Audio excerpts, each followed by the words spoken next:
tuni Kuki news in bezose na bon chavin lem nei vin tuni 21 March 2026 ahita in tunin zong igam sung thil so ho hin seikit no hitin tuni thil ding dan ho cycle langa zong chu zan hi a thupon ahin bol ho zong chu in sei zo wa hita in ahin la wang sit ta in to sit an kit nin hichiwa hi tangkhul thing noi hon villager ho attack ana boluvin auto ahung lai ho hi attack ana boluvin mini anaki tongkha in tu le tu ai cycle cca aki jing lai a hi ti zong hi mo a hi in the da le jeng ji in hi chi to bang igam sung inam sung genthei lai ta a avela thu ipon wang vin tu ni chan ge a hi ima ki got na lova milham hon genthei na ito jing pau hi ivetna hi lai nat o umin alanga akoi hi zong leuhen tuni a hi ke holang ima atipui ke holang hi tipun ti pa hi loading e pathin hin iza kai a hei to le ji a hi ji chun kanami te ho khana idin khomova khana pan khom phat a hi tai ti zong hi ilungel wa iki het do wa kha do phat a hi tai ti hi ka sei do min vangam kai na dinga ipi ibolunga yam Christian khat hi a hi le vangam kai na dinga chu pin tha angai ti hi Christian hi zo sin het so ke wa hin na pin tha lova hil vangam nalut theilo dinga hi ti ta banga chu tu ni a jong hi kanami te ho ku ki cha ten ki vai hop na tum nei hi tin ei ho thanei na in vai hom tauti a hi lovai le ei ho ke vai hop tauti mi vai hop na noya yu mo va hi le igen thei valvin a phat chenga akum izan ham khat hung thip jong le kum izan ham khat zowa kuki cha ten gen theina ito jeng pau hi akile theina ding in a solution in a sunu chu separate administration a hi tai gam in a loje wa hi chi to bang thil so hi jing a hi ti pa hi ilhang sap jeng a hi in a hin la tu ni chan ge ya in zowa isei ma bang wa chu koima alim do a hi nai povin Kuki Chate hi chi separate administration le gam tuma ei ho ki vai hop na ding imu theine de wa hi pin tha angai hi chi pin tha na su inei lo wa gam ngai lut na zat mi lungset dan i thep lo wa i zat na dinga pin tha na khat hi inei lo wa hi le chun i gam sungu wa boy na hi ta hi avela ihin to ding dan din muna hi umahi ti pa chu he theini wa ga phun wa hin hi chi chung chang ho neu khat mi tampin he nom deu kata sanin detail devin hin sei hi tin chule he thim theini diwa jong in sei deu tu ni chan ge ya tangkhul ho hin I tabanga Kuki Chate thimo chan sa na ding le mei te to ki thu a I chan ge ya pan ala oham ti ho jong hi he theini diwa hin sei deu wa hi Meitei gam sung neo chaga sei masautin meitei gam sunga jong hi KYKL ho anamanuvin district choma jong hi thing noi KYKL ho keu hilova meitei thing noi ho hi tampi anamando viti jong hi mu ahin hichila ajong hi thal tampi jong anamando vin achang a hi in bom a hi in hita chu thal ho jong hi tampi anamando kit viti ho jong mu a hi in tu le tu a jong hi meitei hon jong ki got na nei jing wa hi tu le tu a tangkhul ho to Kuki Chate iki boina jong hi tangkhul hon ama ho gam ki sim na ding a hi lo le Kuki Chate su gen theina dinga to gon aneyu ama ho lungela ko na hung kon do a hi poi ngichi I he themunga hi tu ni chan ge a hi Kuki Chate ki do pi theiding le Kuki Chate ki mai to pi theidinga hi meitei hon tangkhul ho hi atil jing wa hin ama sa jong chu hi chi melong ho a hin tilu vin a hi le melong ho chu alang khana ki khenu a hi in a thing noi lang ho chu e ho to I chanham khana ki to tilehen email mau chu khat to banga hung hin zan hi la a ki kap to no jong chu he de hin NSN le ZUF a ki kap to in ZUF hon a kem ho jong ala pi win hita chu IM ho chu anadil mangove NSN IM ho chu anadil mangove ti ho jong chu mu ahin chule milong no pi ho jong hita chu lamzot na ho jong ananei vi ti ho chu mu ahin hi chi ho hi ga gel chun NSN IM population le ZUF population chu ga te ka leu chun IM ho hop thuma hop khat bep chu ZUF hoi mai thei a hi wa nga chu a khuti ai le zan hi a ki kap to na wa chu ET ZUF on a zo thei am tel mi pin a to sot no hi na mi pin a to sot no hi chu ZUF ho gam a hi ja chu ZUF on ka pui ho si chun phateta support a bol wa a hi le leng mei ho a hi win a hi lawai le to a inga he thei dinga a hlang pi a chu ka bui tia ki he melong tia ki he hin hi chu ho si hin hoi ta ami pi hon ZUF chu a to sot ji a chu ZUF on a zo jiu chu I am ho zong chu ama ho mi zong zaw nan te hi zong le alam kai chu tangkhul ho hi chu na tangkhul ho ai bo chu hi chu ho chu a hi je wa chu ama ho hin a zo thei tuni a zong hi e ho nam sunga hi I to banga gal ki kap to na hen a hi lo le I to banga gal hen lang mei te to tanghul to ki boy zong bim pi to sot lo na a chu inam se pa in I to bang thal hoi choi zong le a zo na ding lo hi chi he no nga hi je a cho a vela mi pi ki pat phat no hi tai I ti a hi le mi pi ho ilim do lo je wa hi tu ni chan ge ai ho thing noi ho hin I chungwa e atha jing hoi chu vai hop jing hoi chu hi chu ho hi VV so hat no hi te ti a kan ha sei ji na pen chu hi in hi chi to banga chu tu chunga jong hi mei te gam sunga hi a thing noi ho ma sanga I ho gam sunga na ki sel ji wa hi a hin la tu a ki sel na ding anei lo phat no wa chu ama ho gam 650 square kilometer sunga mile sunga hi wa hi le sepai ho dinga chu amat do anom chu agamuni auta na ngiza chu amat do jeng tu chunga chong hi thal tampi ho chong anaman do win hita chu police hon KYKL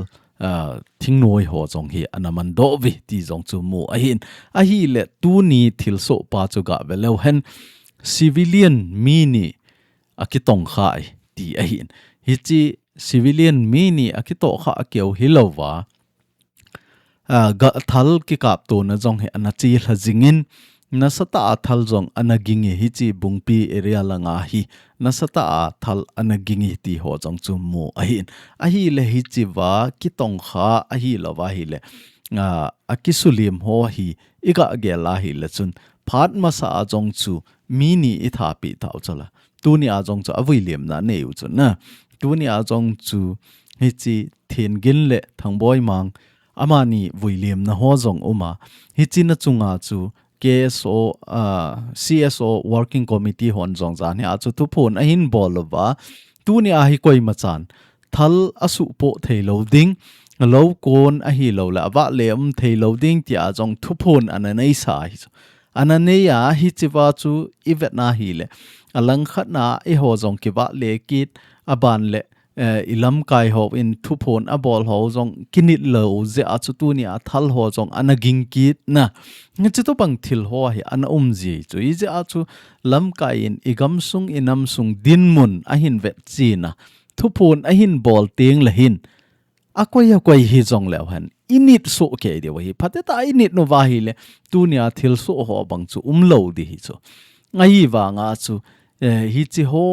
akin aboi ta je a chu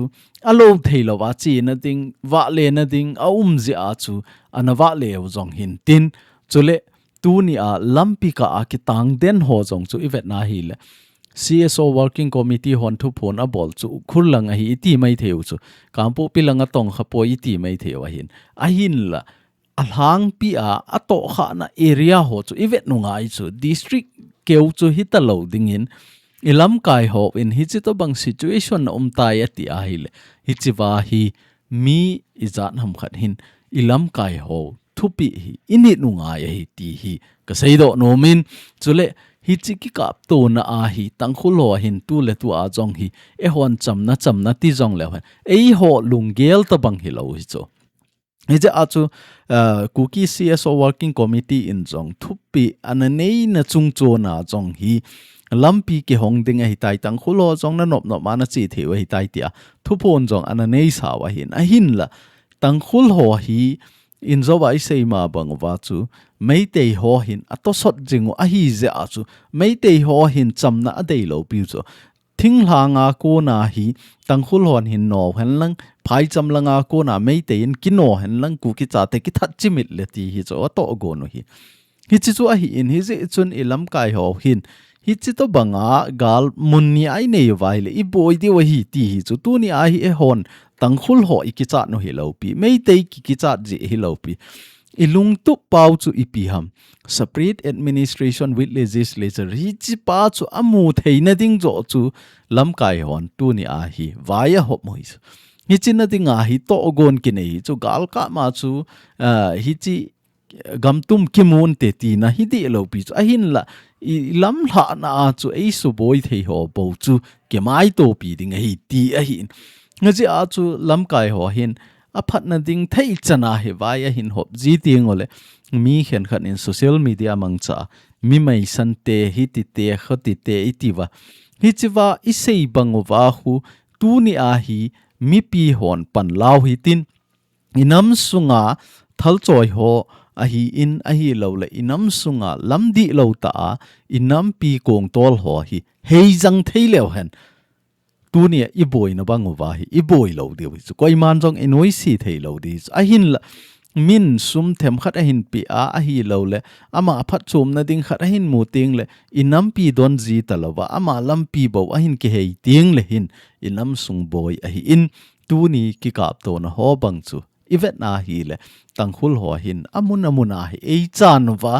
i ati le pan kala thei dem ti zo tu ni a hin kap na wa jong chu i chan ham khat mei te hon pa cha na pi mei theu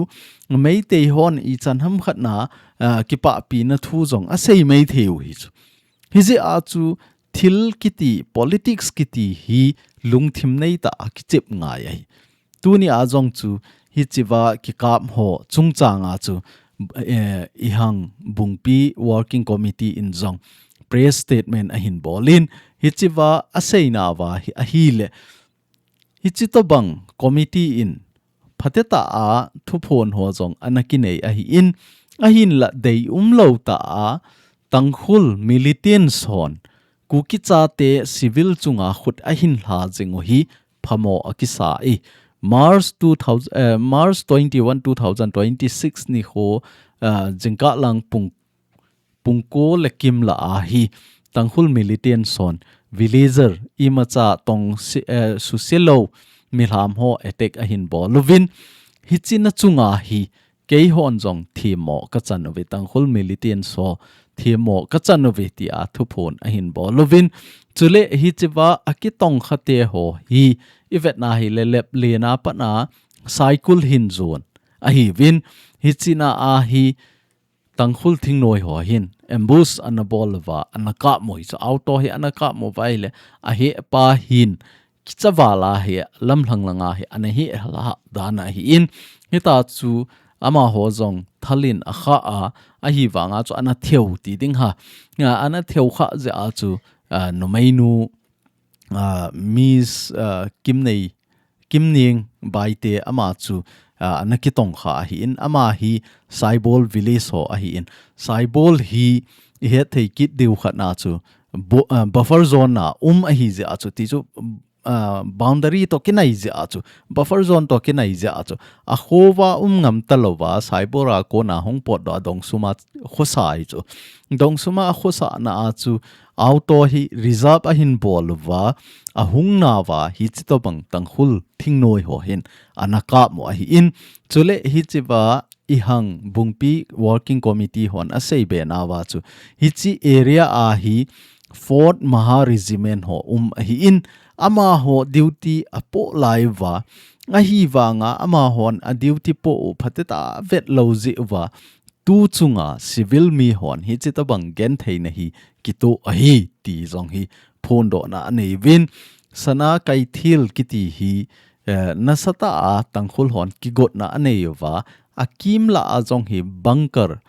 duty post tampi asiamo hin hi che ho jong hi nei su umang pi oven agang theilam pena hi che ho na su umang lo wa hi le gam sunga boy na hi thip loading a hi ti jong hi I hang bung pi working committee ho hin thupon a hin bolovi ti chu mu a hi che wa hi imu de wa hin agang theilam pena tangkhol militant son bunker asim ho sana kai thil dunga lamla ho a phat chenga asu boy jing ho hi fort maha regiment hon pan lau hen lang hita cho a bunker ho su sit pi o hen lang civil mi ho attack a ball jing ho hi ngau hen ti ho jong hi ama ho in a point a hita cho a in ball lubi ti a hin a hi le agam kai ho a kona report ki mu dan dung zuya cho a hi le lep len le thing pi bung ki ka a hi chi to bang thil so hi ana hi in Hichi hi tuni 21 March 2026 a thilso a hin auto driver pa hi thangkholun samusong ho a hi in samusong wang ho a kona a hi in ama jong hi kitong kha a chule thal changin ana kap khil ti de a theu chu a hi le chun nu kim neng bai te ama a hi in aban le hichi hi ama khosa na a permanent chu in zawai seima bangowa chu saibol wang kho a khosa hi in hi zong le hi chi saibol wang kho chu boulder buffer zone to kinai wal je a chu ama ho jong kho sangam lo wa dong suma hi grouping balding a hi lo le dong suma hi relief camp a hi ja chu hi chi wa hi khosa a auto hi reserve a hin bol ba hungu a hi ti a hi in nu kim ning bai te hi akum hi kum som lila hi dinga jong hi kisei na hi aban le hi chi auto chunga to ho hi a driver pa puma hi minga a hi ti jong chu tuni thil so ho he theine dewa ga phone a hi in akitong khate ni auto driver pa a hi in aban le nu kimning bai te a hi in amani hi tu le tu hin cycle cac kizen jing lai a hi hlone ti jong chu iga phone beu hin tin tu ni ki kap to na a chu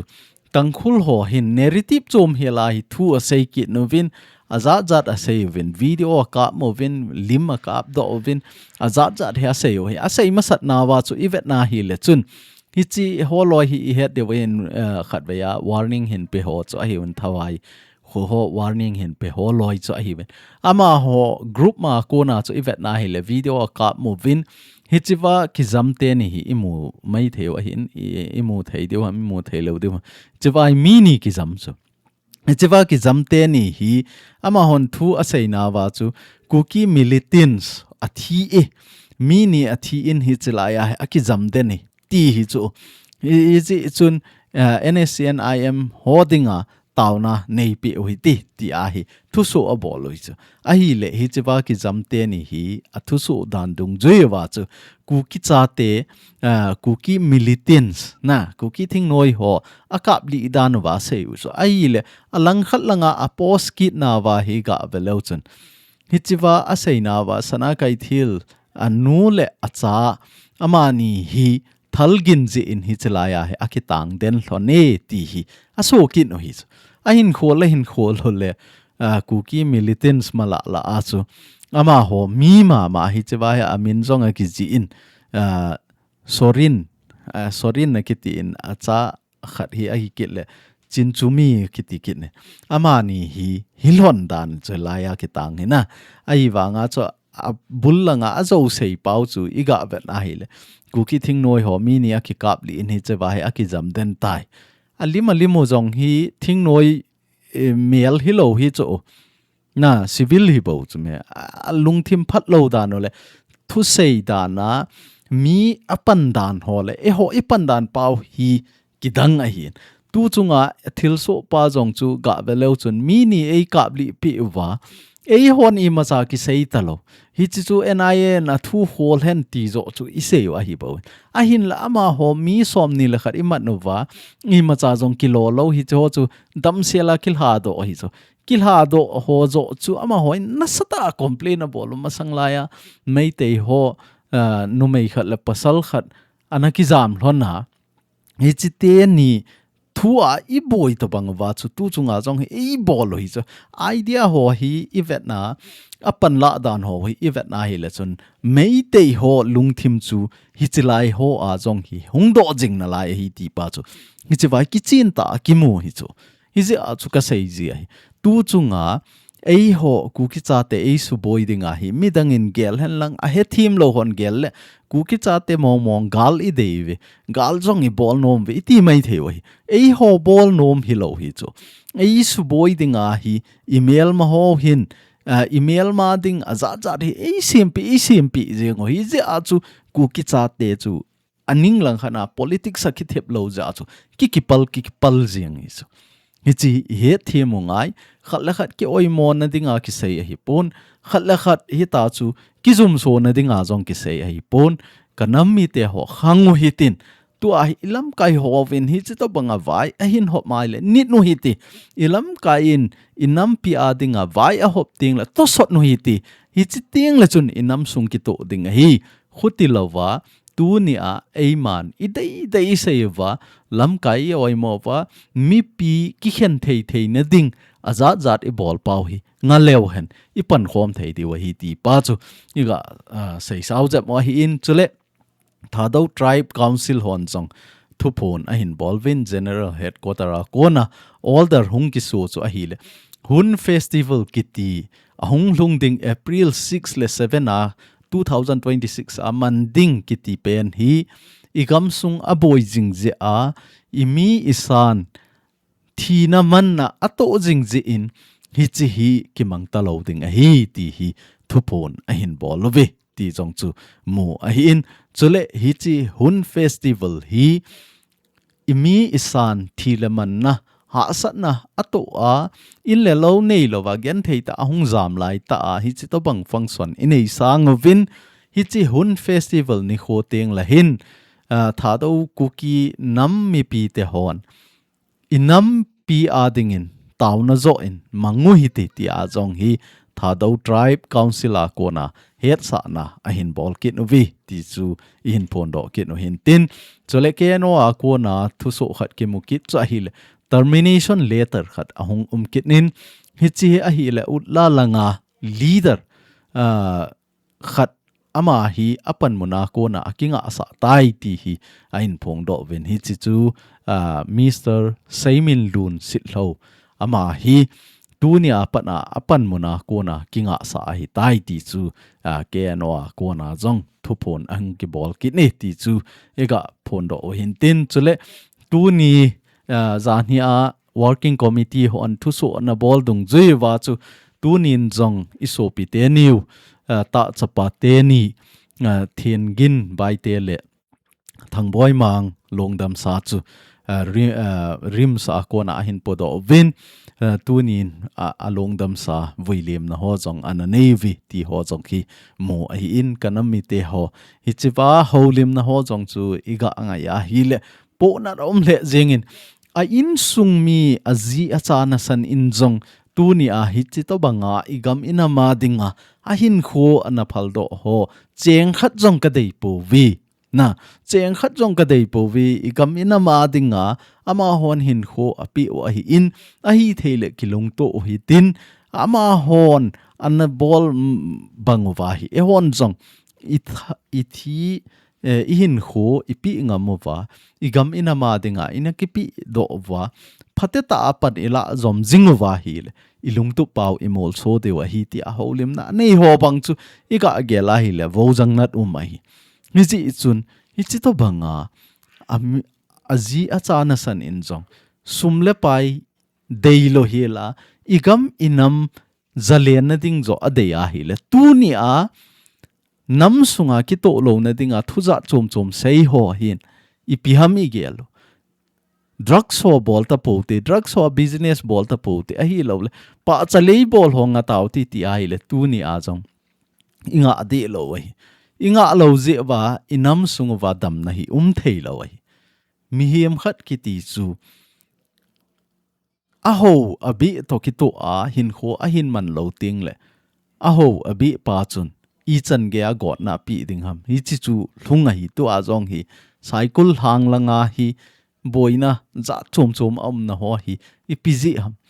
pa chale I bol ji oi pa chale I bol ji wa hausa hole nam lam kai ho ki ka azong boina za zat a khut ki te bo pi loi zong tam pi hi in hi che ho zong hi ga gel leu chun tu ni a email ma hon dei lo bola e bol na ho I po na ka e ho sung le e ho sung ka jinga jong hita iki bol wa sum le pai je a khat le khat boina a sat na ito jing pau hi ige lai nat hi kana mi te ho hi ji chun a hi the a hi le khat le khat kilung si ta hin kho man kho ma khat le khat gen thei le jong leuhen kilung si ta hin kho I manova ki ngailut ta I chen kho mova hi chi drugs ho kisu si theina ho a hi lo la kham na thei ti za chom chom ho hi agang theilam pena inam sung I gam sunga ko na pai hla leu hen inat naw I gam nat na inam nat na ho zo si dam ding hi ti jong hi avela I ga phon theu hin tin tu ni molim te ni jong a in sung mi te ni a in sung mi te ho zo si pathin in lungmon na thamon na peta hen ti jong chu I ga phon theu hin tin kanam mi te ho I gam sung inam sung boy na hi mi zo si ni punawe a hin la tu ni a hi igam ina ma dinga pan la thei mi izan ham khat iu mo ve a hin la pan ilanom po ve ti hi ka sei do no men he mi ji chun tu ni a jong hi I hin sei do ho chu he so ke wa hi in ei ho thep mo na ei ho git lo ji a I chung wa hi I chan ham khat got na pathinin lampi a hin gon jing a hi che ho a ta lo na ding le inam min zalian ta hin ho iman theina ding wa ei ho ikisiam phat nu ngai a hi I mel ma ho hi ki chat ding koi ma poi tang khul hi han mei te hi han izo lel deu koi ma lo hi izo so khia wa hi a hin la ei ho sunga ki to na le kilung khat na a lawa kham na theile sumla pa ya ilop lai se wa inam pin genthei athu na hi tang lo ding hi ti jong hi avela iga phon theu in tin mi chi chan chu tu ni Kuki news mang cha a tanghul militant son eisu genthei dan hole tanghul hole mei te ho pang khoma Kuki Chate I tabanga genthei e so ham ti pa hi I het do theina dewa niao cha hin sei na ho hi chi chan cho in tin tu ni Kuki news in pe hin ngai lo zo si na chung chi win ka ki pa in bon cha win pathin in phat thein na bo jing taw hen